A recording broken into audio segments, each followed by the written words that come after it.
இவங்கெல்லாம் காமன் மேனா, இன்ஃப்ளூயன்சர்ஸ்லாம் எடுத்து வச்சுட்டு எப்படி நீங்கள் காமன் மேன்னு சொல்லலாம். சில பேர்லாம் வந்து யூடியூப்ல பெருசாக 200K சப்ஸ்கிரைபர்ஸ் வச்சுருக்காங்க. பிக் பாஸ் காமன் மேன் வந்து ஃபேவரட்டிசம் பார்க்குறாங்க, அவங்களுக்கு யார் கண்டென்ட் கொடுக்குறாங்களோ அவங்களுக்கு தான் பண்ணுறாங்க அப்படின்னு நினச்சா ஒரு ஒரு ட்விஸ்ட்டு.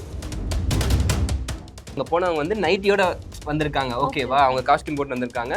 உடனே வந்து நீங்க வந்து ஒரு கண்டென்ட்டுக்காக நைட்டி போட்டு வந்திருக்கீங்க, நீங்க எப்படி இப்படி வரலாம், நீங்க வந்து ஒரு வேணும்னே ஒரு கான்ட்ரவர்சி உருவாக்குறதுக்காக இப்படி பண்றீங்க. நாரியும் வந்து மாயாவும் ஒரு மாதிரி கேட்டிருக்காங்க. இந்த உடைய வச்சு நீங்க இஷ்யூ பண்ணணும் தான் அந்த உடைய போட்டுட்டே வந்திருக்கீங்க.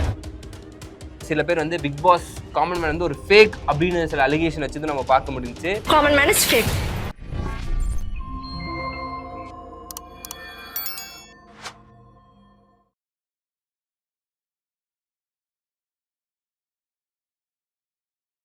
ப்ரோவோக் டிவி நேயர்கள் அனைவருக்கும் உங்கள் தனுஷ் மற்றும் அகிலாவின் அன்பான பணிவான வணக்கம். Welcome to our show. So yes Akila, நேத்து கோலாகலமா பிக் பாஸ் காமன் மேன் வந்து ஆரம்பிச்சிருக்கு, பாத்தீங்களா? பார்த்தேன், சூப்பரா இருந்துச்சு. ஸோ ஸ்டார்டிங்கே வந்து பயங்கரமா டாஸ்க் எல்லாம் வச்சு பயங்கரமா பண்ணிட்டாங்க. நான் கூட எக்ஸ்பெக்ட் பண்ணேன் இந்த ஸ்டார்டிங்ல வந்து அவ்வளோ இருக்காது, அவ்வளோ இந்த மாதிரி ஒரு டாஸ்க் எல்லாம் இருக்காது எடுத்த உடனே எல்லாம் அப்படின்னு நான் நினைச்சேன். போக போக தான் வந்து அந்த சீரியஸ்னஸ் வரும் அப்படின்னு. பட் எடுத்த உடனே சீரியஸ்னஸ் தான். எடுத்த உடனே ஃபர்ஸ்ட் இந்த காமன் மேனுக்கான ஒரு ஹிஸ்டரி மாதிரி சொன்னாங்க. பல்லாயிரக்கணக்கான அப்ளிகேஷன்ஸ், அதுலேருந்து சில 100 பேரை வந்து வீடியோ கால் மூலிமா ஒரு இன்டர்வியூ, அதுக்கப்புறம் பெரிய ப்ராசஸ்லாம் போயிட்டு top 50 contestants of common man அப்படின்றத செலக்ட் பண்ணியிருக்காங்க. அந்த 50 பேர்ல இருந்து யார் வந்து அந்த பிக் பாஸ் வீட்டுக்குள்ள போறாங்கன்றதுக்கான டாஸ்க் அண்ட் அதுக்குள்ள என்னென்ன நடக்க போகுது, நிறைய விஷயங்கள்லாம் இருக்க போகுதுன்றதுக்காக தான் இந்த காமன் மேன் ஷோவே வந்து கண்டெஸ்ட் பண்ணியிருக்காங்க. ஃபர்ஸ்ட் எடுத்த உடனே வந்து அந்த 50 பேரை வந்து ஒவ்வொருத்தரா பேசுறாங்க. எல்லாருமே எல்லாம் பேசல, பட் தெரிஞ்ச சில பேர் பேசுறாங்க, காமன் மேன்ஸ்லாம் பேசுறாங்க. பட் எனக்கு தெரிஞ்ச நிறைய வந்து காமன் மேன்னா வந்து இன்ஃப்ளூயன்சர்ஸ்லாம் நிறைய பார்த்த மாதிரி இருந்தது. எஸ், அது சோஷியல் மீடியால வந்து ஒரு பக்கம் போய்கிட்டு இருக்கு. இவங்கெல்லாம் காமன் மேனா, இன்ஃப்ளூயன்சர்ஸ்லாம் எடுத்து வச்சுட்டு எப்படி நீங்க காமன் மேன்னு சொல்லலாம். சில பேர்லாம் வந்து யூடியூப்ல பெருசா 200K சப்ஸ்கிரைபர்ஸ் வச்சிருக்காங்க, இன்ஸ்டாகிராம்ல 1 lakh ஃபாலோவர்ஸ் வச்சிருக்காங்க. இதெல்லாம் வச்சுக்கிட்டு எப்படி நீங்க வந்து அவங்க காமன் மேன்னு சொல்வீங்க அப்படின்ற மாதிரி சில பேர்லாம் பொங்கி எழுந்துகிட்டு இருக்காங்க சோஷியல் மீடியால. நிறைய போஸ்ட் எல்லாம் வந்து நம்ம ரீசன்ட் டைம்ல பார்த்து இருந்திருப்போம். ஷோக்கு போயிட்டு வெளியில வந்தவங்க, ஏன்னா இது ஆல்ரெடி ரெக்கார்டட் ஷோ தான். ஸோ போயிட்டு வந்தவங்க கொடுத்த நிறைய ஒரு இன்ஃபர்மேஷன்ஸ்லாம் கூட நம்ம பார்த்து இருந்திருப்போம். அவங்க ஃபைனலைஸ் பண்ண அந்த ஃபில்டர் பண்ண அந்த 50ல இருந்து ஒரு 36 மெம்பர்ஸை வந்து அவங்க சூஸ் பண்றாங்க. அதுக்கு முன்னாடி ஒரு டாஸ்க் ஒன்று வைக்கிறாங்க. ஸோ அந்த பஸ் டாஸ்க் ஒன்று வைக்கிறாங்க. என்ன சொல்றாங்கன்னா, 2 பஸ் வந்து நிற்கும். ஃபர்ஸ்ட் ஓடி போய் யார் அந்த பஸ்க்குள்ள ஏறுறாங்களோ அவங்க தான் வந்து ஏறி உட்கார்ந்து அந்த சீட்ல யாரெல்லாம் உட்காந்துருக்காங்களோ அவங்க தான் வந்து செலக்ட் ஆவாங்க, நெக்ஸ்ட் ரவுண்ட் போவாங்கன்ற மாதிரி சொல்றாங்க. ஆனா நம்ம மக்கள் ஏறி சீட்ல உட்காந்து ஃபுல்லா ஃப்ளட்டட் ஆகி அங்க நின்னுட்டு இருக்காங்க. 50 பேர் உள்ள ஏறிட்டாங்க. ஆமா 50 பேருமே ஏறிட்டாங்க. அதுவும் இல்லாம அந்த பஸ் அங்க இருந்து கிளம்பி போகுது. போன உடனே வந்து இதுல சிச்சுவேஷன்ஸ் ஆகலாம், வாட்டர் கருவாடு அவங்களுக்கு தெரியல உள்ள என்ன நடக்க போதும், நீங்க கருவாடு ஆக போறீங்கன்ட்டு ஜாலியா ஃபன் பண்ணிட்டு இருக்காங்க. சோ எல்லாரும் பஸ்குள்ள ஏறி ஒரு ஸ்டூடியோ மாதிரி போயிட்டாங்க. 2 மணி நேரம் வெயிட் பண்ண வச்சிருக்காங்க. தண்ணி கொடுக்கல, வேர்த்து இழுத்து எல்லாம் கதறாங்க, தண்ணி கொடுங்க அப்படின்னு. எல்லாரும் வந்து அப்படி அந்த விண்டோஸ்க்கு வெளில தலையை காட்டி காத்து வாங்கிட்டு இருக்காங்க. அந்த அளவுக்கு ஒரு போராட்டத்துக்கு அப்புறமேட்டு கடைசியா பாத்தீங்கன்னா எல்லாரும் வெளில வராங்க. எல்லாருமே செலக்ட் அடுத்த ரவுண்டுக்கு அப்படின்றாங்க.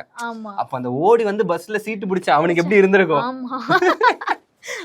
ஜோக் டு யூ அப்படின்ற மாதிரி ஆயிடுச்சு. அதுக்கப்புறமா அந்த 50 மெம்பர்ஸும் வந்துட்டாங்க. அதுக்கப்புறமா வந்து அது ஒரு சேர் கேம் ஒண்ணு வைக்கிறாங்க. யாரு முதல்ல போயிட்டு அந்த சேர் பிடிக்கிறாங்களோ அங்க என்ன நம்பர் இருக்கோ அதுதான் அவங்களோட ஐடென்டிட்டி நம்பர் மாதிரி சொல்றாங்க. சோ அதுக்கப்புறமா அங்க இருந்து ஓடி வந்து எல்லாம் பாத்துருப்போம். எஸ், அந்த கண்ணு கட்டிடுவாங்க, பிளைண்ட் ஃபோல்ட் பண்ணிடுறாங்க. பிளைண்ட் ஃபோல்ட் பண்ணிட்டு போறாங்க. போயிட்டு வந்து பஸ்ஸர் அடிச்சோடனே பிளைண்ட் ஃபோல்ட் ஓபன் பண்ணிட்டு சேர்லாம் கவுந்திருக்கும். அதை எடுத்து நீங்க உட்காந்தீங்கன்னா நீங்க தான் அந்த சேர் உங்களுக்கு கன்ஃபார்ம் அதுல என்ன டோக்கன் இருக்கோ அதுதான் அவங்களோட நம்பர் அப்படின்னு சொல்றாங்க. அதே மாதிரி பஸ் அடிச்சுன்னா அடிச்சு பிடிச்சிக்கிறாங்க. பிக் பாஸ்னாலே இந்த ஒரு பிசிக்கல் டாஸ்க் வந்துட்டாலே நம்ம ஆட்களை கட்டுப்படுத்த முடியாது. அடி என்ன என்ன விதி என்ன அந்த மாதிரி தான் அடிச்சு பிடிச்சி உட்காடுறாங்க. சில பேர்லாம் வந்து ஃபர்ஸ்ட் தலையை வைக்கிறாங்க, ஒருத்தவங்க உட்காராங்க, சரி வேணா எந்திரிச்சுட்டு ஒருத்தவங்க எந்திரிச்சிருக்காங்க. எப்படி உட்காருவாங்க, இப்படி போய் உட்காருவாங்க. ஆனா வந்து நம்ம ஆட்கள்லாம் வந்து அந்த மாதிரி உட்காரல, இப்படி போறாங்க இப்படி தூக்கி உட்கார பிடிக்கும். பெண்ஸ் ஒருத்தங்க அதுல இருந்தாங்க, ஓகேவா, ஒருத்தன் சேர் எடுக்கிறாங்க, ஒரு பொண்ணு சேர் எடுக்கிறாங்க, இவர் புட்டிங் ஒரு சொல்லிட்டு அந்த பொண்ணு போய் விழுது. ஓ ஏன் ப்ரோ இப்படி ஆடுறீங்க? அவரு நான் செல்ஃபிஷ் இப்படிதான் ஆடுவேன், I want to be in Bigg Boss house, I will be like this அப்படின்ற. ஓ என்ன ஒரு நியாயம் வேணாமா அப்படின்ற மாதிரி தான் எல்லாருக்குமே ஃபீல் ஆச்சு. அந்த ஒரு மொமெண்ட் வந்து எல்லாருக்குமே ஃபீல் ஆச்சு. அந்த சேரை தூக்கி அவங்க பிடிச்சி தள்ளி விட்டு உட்காரும் போது எல்லாருக்குமே ஆச்சு. நிறைய பேர் இந்த மாதிரி அடிச்சு புடிச்சுக்கிட்டு இருந்தாங்க. விஜய் சுகுமார் ஒரு நம்மளுடைய கோ ஆங்கர் ஒருத்தர் அவர் வந்து இருந்தாரு, அவரோட சேர்லையும் பாதி புடிங்கிட்டாங்க, உடஞ்சிருச்சு. ஒருத்தங்க வந்து வச்சுக்கிட்டு இருக்காங்க, நான் தான் உட்காருவேன் அப்படின்னு அவர் சொல்ல, இல்ல நான் தான் ஃபர்ஸ்ட் உட்காந்தேன் அப்படின்னு சொல்ல. சரி ஓகே அவங்களும் போயிட்டாங்க. 45 பேர் வந்து அதில் உட்காந்துருந்தாங்க, 5 பேர் வந்து நின்று இருந்தாங்க. அதுக்குள்ள நம்ம மாயா என்ட்ரி. சோ மாஸ் மாயா வந்து தலைவி என்ட்ரி ஆயிட்டாங்க. ஸோ மாயா ஆர்மி கெட் ரெடி அப்படிலாம் சொல்லி பயங்கரமா உள்ள வந்தாங்க. உள்ள வந்துட்டு போய் உள்ள உட்காந்துட்டு இருந்த அந்த பார்ட்டிசிபென்ட்ஸை போய் பார்த்தாங்க, கண்டஸ்டன்ஸை போய் பார்த்தாங்க. ஸோ பார்த்துட்டு அவங்க கிட்ட எல்லாம் பேசின உடனே இந்த பிரச்சனையை சொன்னாங்க. அவங்க அதுக்கு ஒரு தீர்வு கொடுத்தாங்க பாருங்க. தலை புரியல கால் புரியல, என்னடா.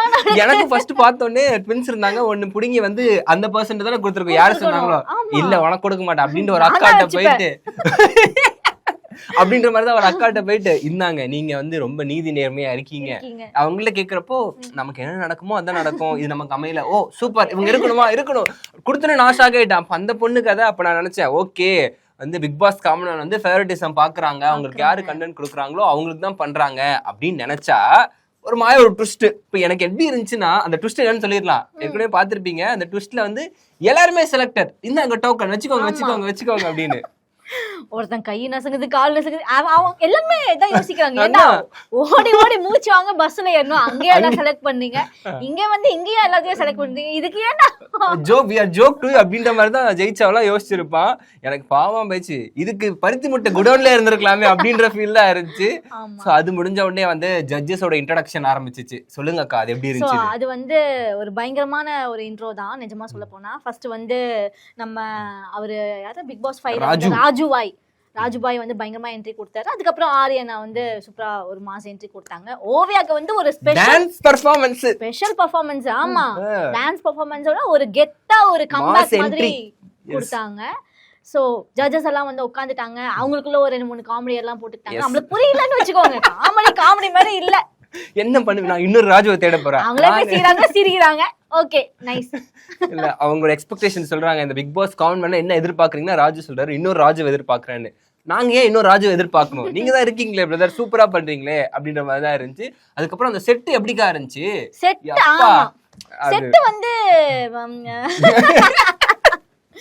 செட்டு மாதிரி இருந்துச்சு, செட்டா தான் இருந்துச்சு. அவ்வளவு பெருசா பிரம்மாண்டமா அந்த மாயா பேசுறாங்க, காலியா இருக்கு எல்லா இடமும். ஏன்னா யாரும் வரல தெரியுது, ஆனா அவ்வளவு காலியா இருந்திருக்க வேண்டாம். அதுக்கப்புறமா வந்து உள்ள வர போறாங்க, ஒரு க்ளோஸ்ட் ஷோ மாதிரி தான் இது போயிருந்தது. செட் ஷோ மாதிரி தான் இருந்துச்சு. பெரிய செட்டு பெருசா இருக்கு, உள்ள பெரிய சம்பவம் காத்துட்டு இருக்குன்னு நினைக்கிறேன். ஏன்னா வந்து 50 பேர் உள்ளோட்டு அடிச்சுக்கோ அப்படின்னு தான் சொல்ல போறாங்க. ஸோ செட் எல்லாம் காட்டிட்டாங்க, ஜட்ஜஸையும் வந்து இன்ட்ரடியூஸ் பண்ணிட்டாங்க. ஜட்ஜஸ் ஒரு எக்ஸ்பெக்டேஷன்ஸ் எல்லாம் சொன்னாங்க, எனக்கு கண்டஸ்டன்ஸ் அப்படி இருக்கணும், ஜாலியா இருக்கணும், ஃபன்னா இருக்கணும், ஆனஸ்டா இருக்கணும், அப்படி எப்படின்னு சொல்லி முடிச்சுட்டு எப்படி செலக்ட் பண்ண போறாங்கன்ற ப்ராசஸ் சொன்னாங்க. ஆமா எப்படி செலக்ட் பண்ண போறோம் அப்படின்னு சொல்லிட்டு அந்த ப்ராசஸும் வந்து நம்ம ஜட்ஜஸ் சொன்னாங்க, இது பண்ணணும் அப்படின்னுட்டு. அவங்க வந்து கையில அந்த கார்டு, நம்ம வந்து அந்த ரெட் கார்டு பார்த்து அந்த கிரீன் கார்டு பார்க்கும்போது ஆஹா red card, green card, yellow card, அந்த மாதிரி வெயிட்டிங் லிஸ்ட், செலக்டட், அதுக்கப்புறம் ரிஜெக்டட், அந்த மாதிரி ப்ராசஸ் வச்சிருக்காங்க. ஸோ யார் செலக்ட் ஆக போறாங்க, யார் வெயிட்டிங் லிஸ்ட்ல இருக்க போறாங்க, ரிஜெக்ட் ஆக போறாங்கன்றது நம்ம இனிமே தான் பார்த்து தெரிஞ்சுக்க போறோம். அந்த கார்டு பாக்குறதுக்கு ரொம்ப சூப்பரா இருந்துச்சு, ரொம்ப அழகா இருந்தது. அந்த கார்டு லைட் எனக்கு தெரியல, அது பார்க்க சிஜியா இல்ல ஒரிஜினலா என்னன்னு தெரியல. It was so good. Green கார்டுனா குவாலிஃபை, அவங்க ஒரு கண்டஸ்டன்ஸ் வருவாங்க, இவங்க சில கேள்விகள் நம்மளே அசர வைக்கிற மாதிரி சில கேள்விகள்லாம் கேட்பாங்க. அப்புறம் அவங்களுடைய என்டர்டெயின்மெண்டான டாஸ்க்ஸ், அப்புறம் அவங்களுடைய டேலண்ட்லாம் எக்ஸிக்யூட் பண்ணுவாங்க. அதுல இருந்து யார் இவங்க செலக்ட் பண்றாங்களோ அவங்க வந்து குவாலிஃபை ஆவாங்க. சில பேர் ஆரஞ்சு கார்டா, எல்லோ கார்டுனா வந்து ஆன் ஹோல்டு, நீ நல்லா பண்ணிருக்க, எனக்கு இன்னும் கொஞ்சம் கால அவகாசம் வேணும், கொஞ்சம் ஹோல்ட்ல இருங்க அப்படின்ற மூமெண்ட் தான் எல்லோ. ரெட்னா வந்து இதோட உங்க ஜெர்னி முடிஞ்சு, ஆனா வெளியில ஒரு சூப்பரான பயணம் காத்துட்டு இருக்கு, ஆஸ் யூசுவல் ஒரு டயலாக் விட்டு அந்த ரெட் கார்டு கொடுப்பாங்க. அதுதான் ப்ராசஸ். ஸோ எப்படி வந்தாங்களோ அதே மாதிரி போயிட்டாங்க அப்படின்னு சொல்லிட்டு அனுப்பி வச்சிருவாங்க. பட் எனக்கு என்ன தோணுச்சுன்னா, ஒரு காமன் மேன் வந்து ஒரு பிக் பாஸ் மாதிரியான ஒரு ஷோல வரணும் அப்படிங்கிறதுக்கு இவ்வளோ கஷ்டப்படுறாங்க. செலிபிரிட்டி ஆனா ஈஸியா வந்துடலாமோ அப்படிங்கிற மாதிரி ஒரு தாட் வந்துருச்சு. எனக்கு ஏன் இவ்ளோ கஷ்டப்பட்டு Bigg Boss mini Bigg Boss இங்க நடத்துறாங்க. நம்ம ப்ரோமோஸ் எல்லாம் பாக்குறப்போ அந்த ஏஞ்சல் டீமன் டாஸ்க் ஆகட்டும் எல்லாம் அந்த ஒரு சேர்ல போய் அடிச்சுக்க பால் கலெக்ட் பண்ணி இது எல்லாமே நம்ம வீட்டுக்குள்ள பார்த்த டாஸ்க். அத நீங்க இங்க வச்சு இவ்ளோ செலக்ட் பண்ணி போறீங்க. செலிபிரிட்டிஸ்க்கு வந்து அவங்க செலிபிரிட்டியா இருந்தா மட்டும் அந்த ஒரு தகுதி போதுமா அப்படின்ற கேள்வியும் வந்து மக்களிடையே வந்து ஒரு சோஷியல் மீடியால வைரலா போய்கிட்டு இருக்கு. சோ காமன் மேன் மட்டும் ஒரு டாஸ்க் வைக்காம செலிபிரிட்டி விசஸ் காமன் மேன் அந்த மாதிரியான ஒரு டாஸ்க் வெளியில வச்சு இதுல இருந்து யாரு குவாலிஃபை ஆறாங்களோ அவங்க பிக் பாஸ்க்குள்ள போற மாதிரி எல்லாம் இருந்தா நல்லா இருந்திருக்கும். பாக்கிறதுக்கு நல்லா இருந்திருக்கும். கிரியேட்டிவ் பர்சன் அக்கா அந்த கிரியேட்டிவிட்டில இருக்கணும். அந்த நம்ம வேற மாதிரி யோசிக்கணும். சூப்பர். சோ ஃபர்ஸ்ட் கண்டஸ்டன்ஸ் வந்தாரு. ஓகேவா, இவங்க என்ன சொன்னாங்க, உங்களுடைய டோக்கன் என்னென்ன நம்பரோ அதுபடி தான் வந்து இந்த இருக்கும் அப்படின்னாங்க. திடீர்னு பார்த்தா 4ஆம் நம்பர் வராரு ஃபர்ஸ்ட் எடுத்த உடனே. அதுதான் பிக் பாஸ். நம்ம நினைக்கிறது நடக்காது, நம்ம நினைக்காம இருப்போம் பாரு, அதுதான் நடக்கும். சூப்பர். 4ஆம் நம்பர் ஒருத்தர் வராரு. அவர் வந்தோடனே மதுரை சைட்ல இருந்து நான் வரேன் அப்படின்ற ஒரு ஸ்டோரி சொல்றாரு. எனக்கு வந்து சின்ன 20 வயசுலயே கல்யாணம் ஆயிடுச்சு, பிடிக்காம கல்யாணம் ஆயிடுச்சு, நான் 2 குழந்தை அப்படின்னு ராஜு வந்து ஒரு காமெடி ஒண்ணு போட. அப்புறம் அவர் ஒரு வார்த்தை சொல்றாரு, நான் வந்து யாருக்கிட்டையும் ஸ்லேவா இருக்க வந்து விரும்பல அப்படின்னு ஆறி விடல. அப்ப வந்து எங்களெல்லாம் ஸ்லேவ்ன்றீங்களா? அப்படி வந்து ஸ்கூலுக்கு போனா சொன்ன பேச்சு கேட்கணும். அப்ப வந்து ஸ்கூல் காலேஜஸ் எல்லாம் ஸ்லேவா நடக்குதா? இவ்ளோ ஒரு கான்ட்ரோவர்சியா போயிட்டு இருக்க இடத்துலதான் ராஜு அங்க ஒரு ஜோக் ஒண்ண போட்டாரு. மாடுலாம் நீங்க மாடு வளர்க்குறீங்க, மாடு உங்க சொல்ற பேச்சு கேட்கணுமா? ஆமா மாடு கேட்கணும். ஏன் கேட்கணும்? ஏன்னா அது மாடு அப்படின்னு சொல்லிட்டு மாயாவும் யாரும் நோட் பண்ணல. அத அவர் நல்லாதான் சொன்னாரு, நம்மளாம் நோட் பண்ணி அங்க இருக்க யாருமே நோட் பண்ணல. அவங்க பாட்டு பேச மாயா மட்டும் காட்டுறாங்க, சிரிக்கிறத காட்டணும்ல யாராச்சும் சிரிக்கிற மாதிரி அப்படின்றத அந்த மாதிரி ஒண்ணு போச்சு. அதுக்கப்புறம் ஓயா வந்து இம்ப்ரெஸ் ஆயிட்டாங்க. அவங்க வந்து என்ன வந்து நீங்க உங்க ஊருக்கு கூட்டு போங்க, எனக்கு மாடு பால் கறக்கணும்னு ஆசையா இருக்கு அப்படின்னு அவங்க ஒரு விஷயத்த சொல்ல, இவரு வாங்க வாங்க ஃபிளைட் புக் பண்ணி வந்துருங்க நான் கூப்பிட்டுக்கிறேன். உடனே ஆரி, ஏன் நீங்க ஓவியாக்காக வந்து ஃபிளைட் கூட புக் பண்ண மாட்டீங்களா? அவங்க கண்டஸ்டன்ட் அவங்க வந்து திறமையா காட்ட வந்திருக்காங்க. என்னென்னமோ பண்ணிட்டு ஒரு மாதிரி ஒரு ஃபர்ஸ்ட் கண்டஸ்டன்ட்டே வந்து ஒரு மாதிரி பேசி ஜாலியா ஃபன் பண்ணிட்டு இருந்தாங்க. எல்லாரும் வந்து என்ன ஒரு செலக்ட் ஆவரா ரிஜெக்ட் ஆவரா பார்த்துட்டு இருக்க நேரத்துல செலக்ட் ஆயிட்டாரு. அவ்வளவுதான், சூப்பரா செலக்ட் ஆயிட்டாரு. அவர் ஒரு ஹாப்பி, ரொம்ப சந்தோஷத்துல வந்து அடுத்த ரவுண்ட் அவர் போயிருக்காரு. அதுக்கப்புறம் ஒரு கண்டஸ்டன்ட் வந்தாங்க, ஒரு ஃபீமேல் கண்டஸ்டன்ட். ஆமா, ஃபீமேல் கண்டஸ்டன்ட் வந்தாங்க. ஓகேவா போச்சு, எல்லாமே நல்லா தான் பண்ணாங்க, எல்லாம் பண்ணாங்க.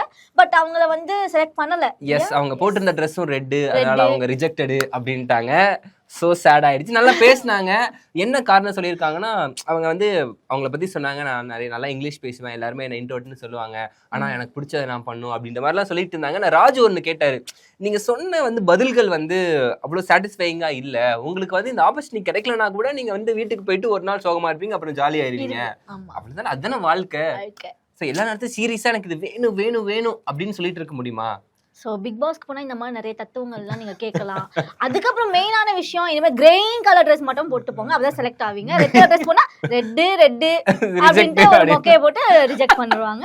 அப்புறம் நம்ம கையில கிடையாது. அவங்க போடல, இது நாங்க போட்ட ரெட் கலர் ட்ரெஸ்ன்றது. சோ ஆமா, ஸோ அவங்க வந்து நல்லா தான் பேசினாங்க. பட் வந்து இது வந்து பத்தாது, இந்த காரணம் பத்தாது நீங்கள் பிக் பாஸ் போகிறதுக்கு. ஸோ அதனால் நெக்ஸ்ட் டைம் ட்ரை பண்ணுங்க அப்படின்னு ராஜு ரெட்டை கொடுத்து அனுப்பிச்சுட்றாங்க. ஸோ இதே வந்து இனிதே வந்து ஃபர்ஸ்ட் எபிசோட் முடியுது. மாயா வந்து ஒரு இன்ட்ரோ ஒன்று கொடுத்தாங்க. அவங்க உள்ள வரும்போது ஒரு செலிபிரிட்டி உள்ள போறாங்க பிக் பாஸ்க்கு முன்னாடி இருந்த சீசன்ஸை சொல்றாங்க. ஒரு செலிபிரிட்டி வந்து உள்ள போறாங்க. ஒரு காமன் பீப்புளா வந்து இருக்க மக்கள் தான் வந்து, என்னதான் இவங்க செலிபிரிட்டியா உள்ள போனாலும் ஒரு காமன் பீப்புள் தான் இவங்க இருக்கணுமா, இருக்க கூடாதா, ரிஜெக்ட் பண்ணணுமா, இல்ல வந்து இவங்களை என்ன மாதிரி கீழே இருக்கவங்கள மேல தூக்கி வைக்கிறதோ, மேல இருக்கவங்க ஒரே நாள்ல டப்புனு கீழே இறக்கிடுறதும் வந்து காமன் மேன் தான் முடிவு பண்ணிட்டு இருந்தாங்க. பட் அந்த காமன் மேனே பிக் பாஸ்குள்ள போனா என்ன பண்ணுவாங்க அப்படிங்கிற வந்து ஒரு கொஸ்டின் மார்க்கா வச்சாங்க. பட் உள்ள வந்து மோஸ்ட்லி யாரும் காமன் மேனெல்லாம் எனக்கு தெரியல. நிறைய இன்ஃப்ளூயன்சர்ஸ், நிறைய வந்து யூடியூபர்ஸ் அந்த மாதிரி தான் இருந்த மாதிரி இருந்துச்சு. ஸோ காமன் பீப்புள்லாம் இது வந்து ஒரு ரியாலிட்டி ஷோ வந்து எதை பேஸ் பண்ணிருக்கணும், ஒரு கண்டென்ட்டை பேஸ் பண்ணி தான் இருக்கணும். ஒரு எப்படி சொல்றது, ஒரு ஃபேஸ் வேல்யூ இருக்க பர்சன்ஸ் அந்த மாதிரி இருந்தா தான் கண்டென்ட் கொடுக்க முடியும். அப்படி இருந்தா தான் பார்ப்போம் அப்படிங்கிற மாதிரி ஒரு தாட்ல கூப்பிட்டுருப்பாங்களா, பண்ணிருப்பாங்களாங்கிறது தெரியல. அவங்களுக்கு தான் தெரியும். சில பேர் எல்லாமே வந்து யூடியூபர்ஸாக இருந்தாங்க. பட் ஓகே, காமனர்ஸாக வந்துட்டாங்க, அவங்களோட ஆப்பர்ச்சுனிட்டிக்காக வந்திருக்காங்க. போக போக தான் தெரியும் இந்த எதை நோக்கி போக போகுது, இன்னும் யார் யாரெல்லாம் செலக்ட் ஆக போகிறாங்க, 50 பேர்லேருந்து எத்தனை பேரா ஷார்ட் லிஸ்ட் ஆக போகிறாங்க, ஒரு 5 பேர் செலக்ட் பண்ணுவாங்கன்ற மாதிரி சொல்கிறாங்க. ப்ராசஸே வந்து ஒரு மினி பிக் பாஸ் தான். இது பிக் பாஸ் தாங்க, பிக் ஷோக்கு முன்னாடி நடக்கக்கூடிய ஒரு சின்ன பிக் பாஸ் மாதிரி, ஸ்மால் பிக் பாஸ் மாதிரி.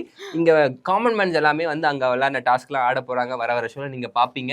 அண்ட் நீங்கள் இந்த ஃபர்ஸ்ட் எபிசோட் பார்த்துருந்தீங்கன்னா அதோட கருத்துக்கள் அண்ட் வெளியில் இப்போ என்ன நடந்துகிட்டு இருக்குன்னு தெரியுமா? இதை சொல்லி ஆகணும், மறந்தே போயிட்டேன். ஏற்கனவே அவங்க உள்ள போயிருக்காங்க காமன் மேன் ரெக்கார்டர் ஷோ தானே, அங்க போனவங்க வந்து நைட்டியோட வந்திருக்காங்க. ஓகேவா, அவங்க காஸ்டியூம் போட்டு வந்திருக்காங்க. உடனே வந்து நீங்க வந்து ஒரு கண்டென்ட்டுக்காக நைட்டி போட்டு வந்திருக்கீங்க, நீங்க எப்படி இப்படி வரலாம், நீங்க வந்து ஒரு வேணும்னே ஒரு கான்ட்ரவர்சி உருவாக்குறதுக்காக இப்படி பண்றீங்க. ஆரியும் வந்து மாயாவும் ஒரு மாதிரி கேட்டிருக்காங்க. அது கேட்ட உடனே அவங்க என்ன பண்ணிருக்காங்க, வெளில போயிட்டு எனக்கு வந்து அவங்க அப்பாலஜி கேட்கணும், எப்படி நீங்க என்ன யூஸ் பண்ணலாம் ஒரு கண்டென்ட்டுக்காக, உங்க கண்டென்ட்டுக்கு நான் தான் ஊருக்காக அப்படின்னு சொல்லிட்டு வெளில சேனல்ஸ் எல்லாம் இன்டர்வியூ கொடுத்துட்டு இருக்காங்க. சோ அது ஒரு விஷயம் கான்ட்ரவர்சியா போய்கிட்டு இருக்கு. ஆமா ஆமாங்க, ஆரி கேட்டிருக்காரு. என்ன கேட்டிருக்காருன்னா, நீங்க வந்து ஒரு இன்டர்வியூக்கு இந்த நைட்டி போட்டு போவீங்களா அப்படின்னு கேட்டோன்னே அவங்க நைட்டியோடய போய் ஒரு இன்டர்வியூ கொடுத்துருக்காங்க ஒரு பாப்புலர் சேனல்ல. அதுவும் போட்டிருக்காங்க, பிரதர் நீங்க கேட்டீங்களா நைட்டியோட இன்டர்வியூ கொடுப்பீங்களான்னு, இப்ப என்ன சொல்லுவீங்க, நைட்டியோட தான் இன்டர்வியூ கொடுத்துருக்கேன் அப்படின்னு அவங்க சொல்லியிருக்காங்க. சோ அவங்க வந்து என்கிட்ட அப்பாலஜிஸ் கேட்கணும், நான் அவங்கள்ட்ட கேட்டேன் நைட்டி போட்டு வரலாமான்னு, போட்டு வாங்க அப்படின்னு அவங்க தான் சொன்னாங்க. பட் அவங்களே எதுக்கு என்கிட்ட மறுபடியும் கொஸ்டின் கேட்கணும் அப்படின்ற ஒரு வேலிடான ஒரு ரீசன் அவங்க வைக்கிறாங்க. ஸோ வந்து சில பேர் வந்து பிக் பாஸ் காமன் மேன் வந்து ஒரு ஃபேக் அப்படின்னு சில அலிகேஷன் வச்சு நம்ம பார்க்க முடிஞ்சுச்சு. நிறைய ட்விஸ்ட் அண்ட் டர்ன்ஸ்ல இந்த பிக் பாஸ் காமன் மேன் இருக்க போது. இதை 10ஆம் நம்பர் சீசனு 10 வகையில அட்டாக் பண்ண போதுன்னு நினைக்கிறேன் எல்லாரையும். ஓகே, சோ இது வந்து இனிமேல் தான் வந்து சூடு பிடிக்க போகுது பயங்கரமா. இதுக்கப்புறம் இந்த 50 பேர்ல இருந்து இந்த ஃபில்டர் ஆகி அந்த 5 பேர் யார் அப்படிங்கறத நம்ம பார்க்க போறோம் இனிமே தான். சோ இவங்க கூட என்னென்ன செலிபிரிட்டிஸ் வர போறாங்க அப்படின்னு எங்களுக்கு கிடைக்கிற ஷோஸ் எல்லாம் நாங்க அப்பப்போ நடுவில் சொருவி விட்டுடுறோம். ஸோ இதுதான் Bigg Boss common man launch எபிசோட்ல நடந்த சம்பவங்கள் எல்லாமே. ஸோ இதே மாதிரி டெய்லியும் உங்களுக்காக வந்து ஒரு நாளும் வந்து பிக் பாஸ்ல நடக்கக்கூடிய விஷயங்கள், காமன் நடக்கக்கூடிய விஷயங்கள்ல நானும் அகிலாவும் வந்து உங்களுக்கு வந்து ரிவ்யூவா ஷேர் பண்ண போறோம். ஸோ மறக்காம நம்ம ரிவ்யூவை பாருங்க. நீங்க எபிசோட் பாத்தீங்கன்னா உங்களுக்கு கருத்துக்கள் எல்லாத்தையுமே கமெண்ட்ல சொல்லுங்க. இதே மாதிரி நாளைக்கு சூப்பரான செமையான கண்டென்ட்டான உங்களை வந்து சந்திக்கிறோம். உங்களுடைய தனுஷ் மற்றும் அகிலா.